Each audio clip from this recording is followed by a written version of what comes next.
Welcome to the Flourish Academy podcast. My name is Heather Lottinen, and I'm joined by my good friend and co-host, Mara Chick. We believe everyone can be successful in any endeavor they pursue, whether it's personal or professional, by constantly nourishing your mind. By reading books, you can impart wisdom and tactics into your life and business. In this podcast, we will be discussing the books that have impacted us and share actionable strategies at the end of each episode to help you succeed. Well, simply put, we read the books so you don't have to. That's right. Making your life easier. Today, we're going to continue our discussion of Successful Women Think Differently by Valerie Burton, who is my favorite author. She's amazing. Love her so much. We're going to pick up straight from where we left off at the last episode, and we are in the middle of Habit 1. And Habit 1 is believe you can do it, all about your mindset. Because thoughts lead to actions. What you think propels your actions. Thoughts are important. Thoughts are very important. Mm-hmm. You're so profound. Right. Okay. Thank you. We're going to pick up on page 31 in the book. When we allow our potential to be limited by grades or performance reviews, it affects our belief in our own possibilities. Many women are trained to operate in this mindset from childhood on. You are praised for your giftedness. This praise may even, at times, have made you feel more special or worthy than others. You probably didn't like to admit this, but for many, it's true. Parents sometimes even encourage this belief in the name of building confidence in their children, but it is dangerous. What happens when you believe the reason you succeed is solely based on your giftedness? When you don't succeed, it can be devastating. You are constantly in a position of proving how smart you are and how gifted you are, and the pressure can be intense. So much so that people with a fixed mindset shy away from challenges they are unsure they can conquer. Better to stay in my comfort zone than to risk failure, they say to themselves subconsciously. Every opportunity or challenge is an evaluation of their worth. Will I be a success or a failure? Will I gain more approval or end up rejected? Another trait of those with a fixed mindset is that they look down on effort.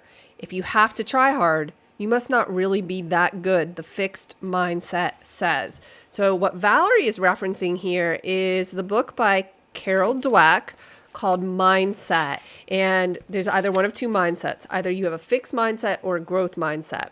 When you praise someone on being gifted, that says that that is fixed, that you cannot improve it. But when you praise someone based on effort and trying, then that can always get better. So with the kids, I try not to say, you're so smart. You did so well. I'd say you worked hard. You worked hard. You got good grades. Good for you. Because that praises the effort so that they know they can continue to grow. But if you say, oh, you're just gifted that way, then it's like, oh, I have it. It's fixed. And that's all it is. They've studied this in athletes as well. It's fascinating. I always think that the trying is what makes it worth it. Like, because you put forth the effort. Like, if you don't succeed, you gave it your best. Like, you tried everything you could. And if you do succeed, you recognize the effort that it takes, and then your mindset grows. Like, you're thinking, oh, I can achieve more if I just try harder, put more effort into it.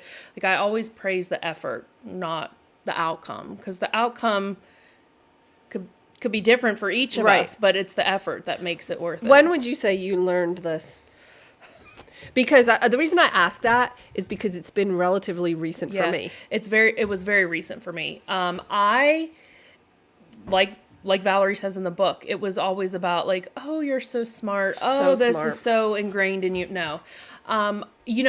I think with photography, when I started my photography business, I was like, I should just be able to pick this up. Like, why don't I know this? I can't operate this camera. I think, okay, I push a button. I know what I'm doing. I know what I was doing.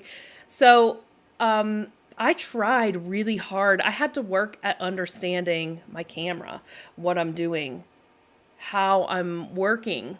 And I put in a lot of effort to learn it, right? And look at where I am now in my business. Did you ever feel, before you knew about the fixed and growth mindset, did you ever feel like, oh, well, I'm not doing this well, so I must not be gifted in this area, or I must not be able to do it? Or did you intuitively know, well, I just have to learn it? I think I felt like it was something I could learn. Right. And it was something I wanted to learn because I knew maybe in the back of my mind, like, where it was going to take me.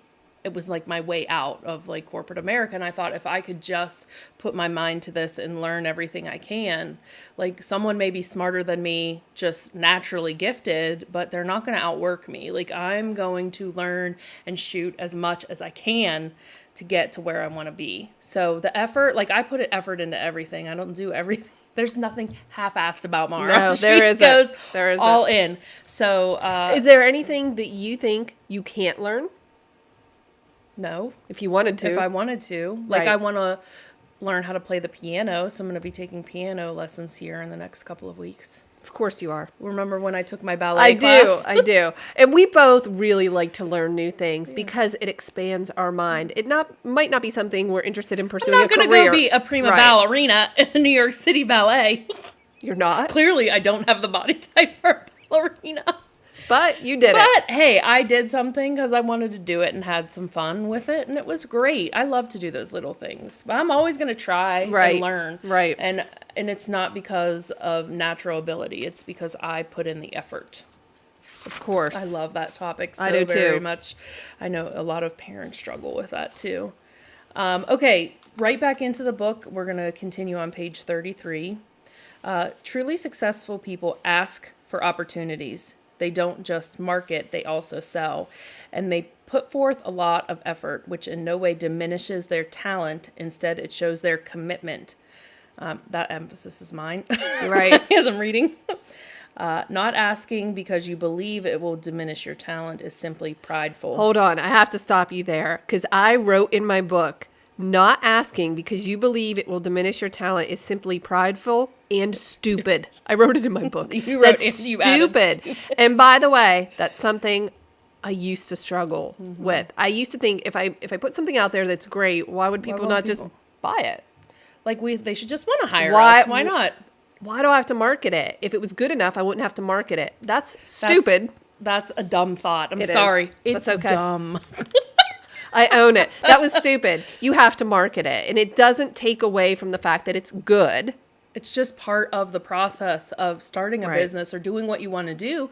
You have to get out there and let people know, like, hey, I have this service. And I think, a lot of the photographers that we mentor struggle with this a lot. They think, like, I'm going to put it out there and people are just going to want it. I used to think that. Like, I'd You put it did. out there They're and going be to like, flock to me. Why wait, wouldn't they? well, where are the clients? When you have to work at it. But then again, we go back to effort, and the trying is what makes it worth it. You know what I mean? Okay, right back into the book. In a fixed mindset says effort is somehow a negative. After all, if you fail and you can say you didn't really put forth much effort, you have an excuse. In Heather's words, a lie. A lie. But if you fail and you truly gave it your all, your very worth is at stake. Women with a fixed mindset are terrified of failure. In the mind of a woman with a fixed mindset, failure is not what you do, but it defines who you are.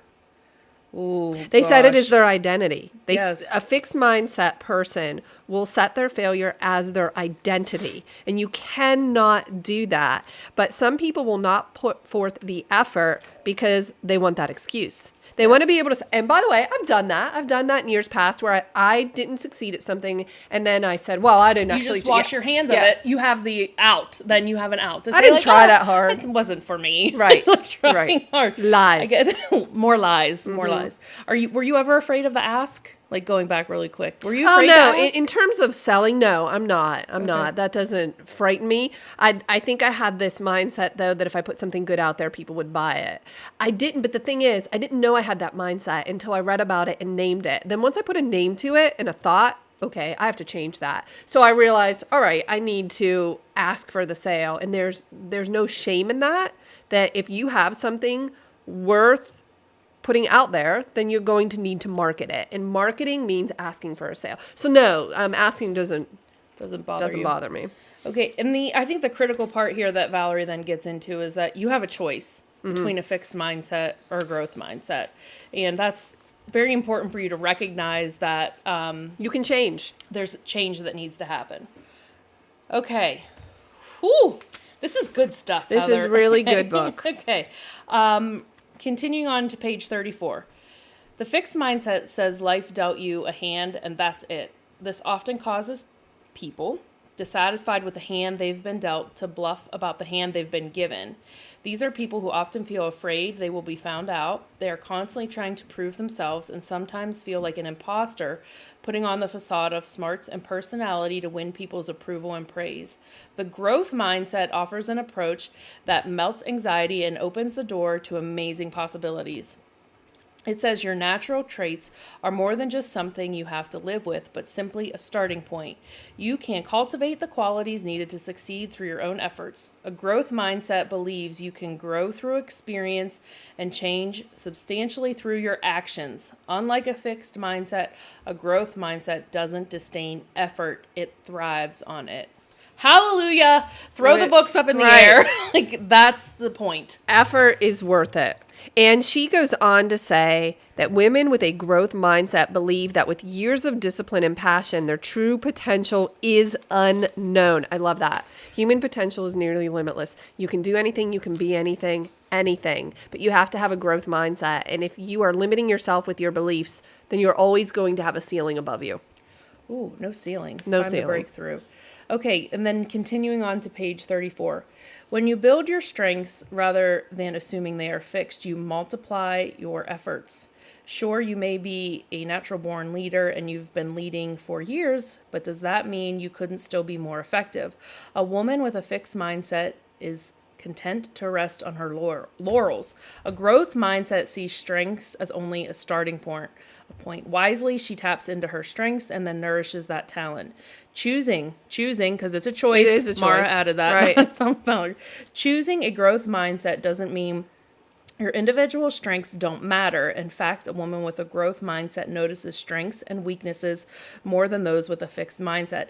It simply recognizes that skills can be developed, whether in one's career, relationships, finances, spiritual life, or health habits. Ooh, I underlined that. I said skills can be developed because you can change. I can learn anything. Just because I don't know something doesn't mean I can't learn it, because I can learn anything that I choose to, that I have a passion about. Now, that doesn't mean I want to learn everything. There are some things I simply don't care about, but for the things that are important to me, I can learn it. It's just a matter of putting in the effort. Do you always choose a growth mindset? Because I feel like sometimes we're like, when you start a business, you can kind of fall into a fixed mindset because you're so intimidated. And I can think about that 5 years ago thinking like, oh gosh, I don't know if I can do this. I don't have this talent. I'm so stupid. How can I think I can run a business? What all that fear and in that mindset, it's intimidating. And then you can fall into a fixed mindset if you're not aware of it. Awareness is key. Mm-hmm. I think if you learn about fixed and growth mindset and then you can understand where you're coming from, that's key. We didn't have these words back then. We just didn't study the material like we do now. So looking back, did I have some of that? Maybe a little, but I was pretty fearless. Failure was never... Now, we talked about failure in a past episode. It's good to fail, but failure, big failure, meaning the business doesn't work out, was never an option to me. It was kind of like, I'm going to succeed, Period. Now, how I get there might include some failures along the way, but that's okay. I'll make some missteps. It will redirect my path. But in my mind, I honestly believed I would succeed, and that was the end of the story. Because thoughts lead to actions. I didn't want to do anything else. So this is what I'm going to do. That's the power of a made-up mind and being very determined, which we both are and were when it came to leaving corporate America and starting our businesses. So we were determined we were going to make it work. I didn't know how. I knew it wouldn't be a perfect path. And again, those failures are okay. The small ones that lead you to success. But overall, I knew I was going to do well. So in that regard, I guess I did have a growth mindset. You just didn't know what it was. Know it, yeah. If you guys want to go in depth, I recommend Carol Dweck's book, Mindset. It's not something we will probably be discussing on our podcast, but you'll notice a trend in a lot of the books that we read reference that book and her research, and it's fascinating. It's fascinating, but it's very technical and dense. It's a dense book. It has a lot of studies, which I like. I like psychology, but it's not for everyone. Okay. Right. All right. Back into the book on page 38. Open your mind to the possibility that what you know now as your potential is only a fraction of what is truly possible. The key to advancement is recognizing that your limitations are not unchangeable, fixed, or genetic. With education, you can expand your understanding in these areas. With discipline, your possibilities are truly limitless. I wrote in my book, you are not a slave to your genes. And I have actually read and watched studies on this because people will think that because something is in their genes, it's a done deal. They're going to get Alzheimer's or cancer or something is going to befall them because it happened to their grandma and their grandfather and their cousin and their uncle. It's in their genes. It's just who they are. They throw up their hands. They say, there's nothing I can do about it. It's who I am. It's in my genes. And that is false. And they have proven it, even with serious diseases, that you are not a slave to your genes. But if you think that you're going to get something because your mom had it, guess what you're going to get? Okay, do you know this also works in the reverse? Because I came from a very successful family. And it's like, oh, it's in your genes. It should be ingrained in you how to run a business. You should know how to do this and how to do that. So would you say And that here was... I am like, should I? cowering Right. in the corner. I'm like, So was that helpful or not helpful? I mean, when I look back on it now, I don't think it was all that helpful. I mean, It was pressure? it was too much pressure. We talked about this a lot in the beginning. I always felt like failure because my family didn't talk about the failures. Although I knew some of the things my grandfather went through to build his business. And I mean, I could share stories here. But we didn't talk about the times that he failed. We only talked about the success. So it was a lot of pressure to think like, no one fails. Yeah. Where's You come from a line you of just- achievers. You just built this business and I mean, so to me, it works the reverse. Like you could say, okay, I came from something really bad and that's just my genes and I throw my hands up in the air. Or you come from a successful business family and you're like, Oh, I have to live up I to have that. to, what? Yeah. Okay, well, it's not ingrained in me, but I can learn it. Right. And I'm going to learn it. So And you did. I did. So the point here is don't be a slave to your genes or your parents or your family or whatever happened. It's really quite meaningless because you can is. create your own path and you can do anything. We read stories all the time about people Anything. who have come from She talks different about it, backgrounds. about if you really knew that a fraction of what you think is possible, what you think is possible is only a fraction of what actually is possible. Anything is possible, but that takes a growth mindset. I'm just like, well, I know what I'm planning for next year and the year beyond, and I'm like, wow, I could take this further. Right. Like, It can get because bigger. Valerie said it's even bigger. Okay, right back into the book on page 39. Interestingly, a disproportionate number of women who succeed at high levels experience what researchers call the imposter syndrome. Here we go. It is a phenomenon that occurs when you are unable to really connect the dots and internalize your accomplishments. Despite your hard work, competence, and experience, you see success as a fluke, pure luck, or your ability to get others to believe you are smarter or more talented than you really are. As a result, you have a nagging feeling that people are going to find you out, that eventually the jig will be up, and you will be found out. Right. Strangely, successful men simply do not report feeling this way nearly as often That's as interesting. women. So there's a gender gap definitely in this imposter syndrome. Have you felt it? Yes. Starting this podcast. Like, who am I to be sharing with these people? Right. Like, about this stuff. What, Right. What do I know? Who are you, Mara? Yeah. Do you think you can just tell, like, you don't have any experiences to Yeah. really share with people? Like, all this inner, like, chatter just started and thinking, they're going to find you out. They're going to go Google you. The jig is up. The jig is up, Mara. I've had it a few times. At speaking engagements I've done. I used to do some speaking for HP, and I would get on this huge stage in front of several hundred people, and I would be thinking, do they know that I come from a small town in Western Pennsylvania where the market is different than it is here in Atlanta, is where I was speaking. And I had a little bit of that. But then I replaced it with, I have some knowledge that I think can benefit them, that can help them, and I'm going to share that knowledge. So I was able to talk myself out of that. Well, that's because we're changing our mindset, right? For sure. So we have to shift our thinking. You did that. I did that with this, like knowing that I have knowledge and I have experience that is worth sharing with people, and they can learn from my success, but more importantly, they can learn from the failures. We talked about this last week with a club that we were speaking to, and I failed with my sales tax in the beginning. But moving on quickly. Yeah, why would we talk about that? Why would we talk about that? We'll share. Maybe we should take a whole episode to share failures. That might not be a bad idea. That's not a bad idea. Okay, back into the book on page 41. As you navigate the path to your life's vision, pay attention to your thoughts. Refuse to allow pessimistic thinking to rule.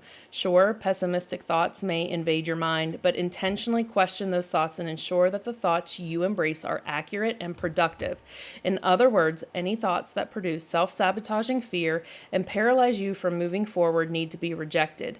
It is a choice. With practice, it is a choice you will make more quickly over time. You will develop an optimistic thinking style that empowers you to dream bigger, bolder dreams, and walk into your vision with confidence. And you will be empowered to cut through the fears and excuses that threaten to hold you back. By intentionally noticing your thoughts and questioning the counterproductive ones, you will cultivate an optimistic thinking style that will propel you to the next level. The message here is you can change. So if you are listening to this and you feel, wait a minute, I have a pessimistic attitude or outlook. Can that be changed? Yes. A positive outlook can be cultivated over time. It just takes capturing your thoughts, becoming aware of them. What am I saying to myself that is counterproductive? And then switching that to something that is edifying and productive. So if you're saying to yourself something about how you look or how you feel and it's not good, why would you do that? Stop doing that. Stupid. Why would you do that? Why not say, I look good, I feel good, I have all the time in the world, I'm alive, I'm energetic. But if you mope around with your shoulders slumped and you say, oh, I'm tired, I'm exhausted, I don't have enough time, I need to exercise, and you don't, no, that's just counterproductive. Just imagine us slapping you over the head. Yeah, How about that? It's really stupid. I also wrote a note in my book. There's a book, another book. It's called Learned Optimism by Dr. Seligman. And I started to read it. I didn't finish it, but I liked the premise, which is you can learn how to be optimistic. Also, there's something you need to remember. I say this all the time. I write it down. I tell everyone I work with, you have to remember this. Nothing very bad or very good lasts for very long.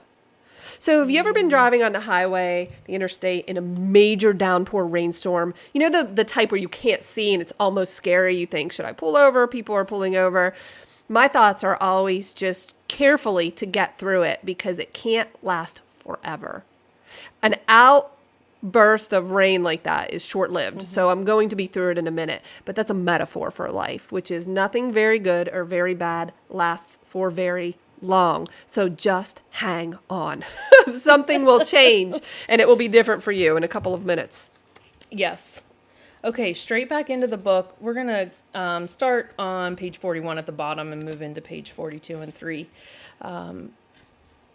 Excuses allow us to justify our lack of progress. May I say something about Yes. that? I'm sorry to interrupt you.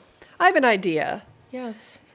Why don't we do a mini episode on excuses and why they're lies? So we'll come back to this in a... Let me write a note, Heather. Excuses Excuses equals are lies. And the reason is, this is pretty critical and something that people might need to listen to repeatedly. So we're going to come back to the excuses, lies segment in an upcoming episode. Oh, you got it, Heather. Thank you. We can. Look at all of that. Yeah, because there's a lot to talk about. There's a lot to talk about. Right. I think the big thing that the takeaway would be is that hope is the foundation. So that hope that you can change, that things can be Yes. different, that you can be you got to optimistic. give yourself permission to hope. Oh, I wrote she hope wrote in my- in her book. In my book. Oh, Hope you're is so everything. sweet. Have you ever seen The Shawshank Redemption, which is the best Yes. movie of all time? Yes. Well, let's not go there. Okay. Andy Dufresne and Red are talking about hope. And he says, hope is a dangerous thing, my friend. But they were talking about, Andy was saying, hope is all we have. That's it. If you should always have hope for a better future, a better version of yourself, that you can make a change, that you can become more optimistic, that you can adapt to a growth mindset. It doesn't have to be fixed. Hope is what should light up your eyes. oh, I can do better. I can be better. I Life love doesn't that. stay the same. It doesn't. And I have hope that like I'm better than in 5 years, I'm better than the woman I am today. For sure. So summarizing habit 1, the one final thought I want to leave with you guys is this: be intentional about what you say to yourself when you fail as well as when you succeed. Choose hope, dream big, learn new skills, and believe all things are possible. That was Valerie's words, not mine, because she's much more eloquent than I. She's very articulate. So, what's our strategy for what's today? our strategy? Okay, so in the last episode, we talked about asking yourself, how did I fail today? Just to start to numb yourself to this fear of failure. And what I want you to do this week is write down 3 areas where you haven't succeeded. And I want you to determine how you can reframe your thoughts around those scenarios. So instead of focusing on the failure, focus on what you learned, how you grew. Did it change your direction in your life or business? We learn from everything we go through, every single thing. We learn from every podcast that we do. There's always something we want to do better. So while we may feel like we failed at something, we're going to change it around. So I want you to write down those 3 areas of That's a great and strategy. reframe your mind. How can I reframe this? You might feel discouraged by a setback. Is it even really a failure? Again, are you alive? If you're alive, then you didn't ultimately fail. So it was just a little setback. So how did that setback make me better? What did I learn so that I don't do that again? That's a great strategy. Thank you. I can't wait to hear. You guys have to leave us some comments because I really want to hear how people are changing the way they're thinking about failure. Okay, as we end today's podcast, Heather, can you tell everyone how they can support us? Well, you know what I say. The best thing you can do is support yourself by going to the website, finding the show notes, and taking a look at Mara's strategies. She puts a lot of effort into these notes and strategies, and you'd be an idiot not to do it. So go take a look. Don't be an idiot. I think that's your favorite word. I use it a lot. I know. You used to say that to me all the time. Don't be an idiot. You might have and by the said way, it when I walked in this morning. I wasn't, because you're smart, you get this. I wasn't saying you are an idiot. Yeah. Stop acting like an idiot. There's a difference. That thought is idiotic. Like, it's not your worth as an idiot. Correct. You're not an idiot. Right. Maybe you do mean that to me sometimes. I didn't. No. But that's why I could use it with you, because you understood. I'm not saying it's not. I don't. That your soul is. I'm an idiot, and then I think like, oh, yeah, I'm gonna die. Idiot, I'm a moron. I'm never gonna make it in this life. We do have fun and we joke with each other. Just don't be an idiot. Okay, go subscribe to the podcast on iTunes or wherever you listen. Like, share, leave a review. Please leave a review. Leave a review for Reviews us. help. I mean, we need reviews. We need to hear what you're up to because we love to be critiqued and judged. Leave your opinion. Oh gosh, I don't know if I'd invite all of that, but if you would like to watch this on video, you can go to the YouTube. We're at Flourish.Academy.tv. Share with your friends, leave comments. We want to impact as many people as possible. And if you want to purchase any of the books that we discuss, please use the Amazon link in the show notes. It's our affiliate link, and it just helps to support the podcast and offset some of the costs involved. All right. Thanks everyone for listening this week. We'll catch you next time on the Flourish Academy podcast.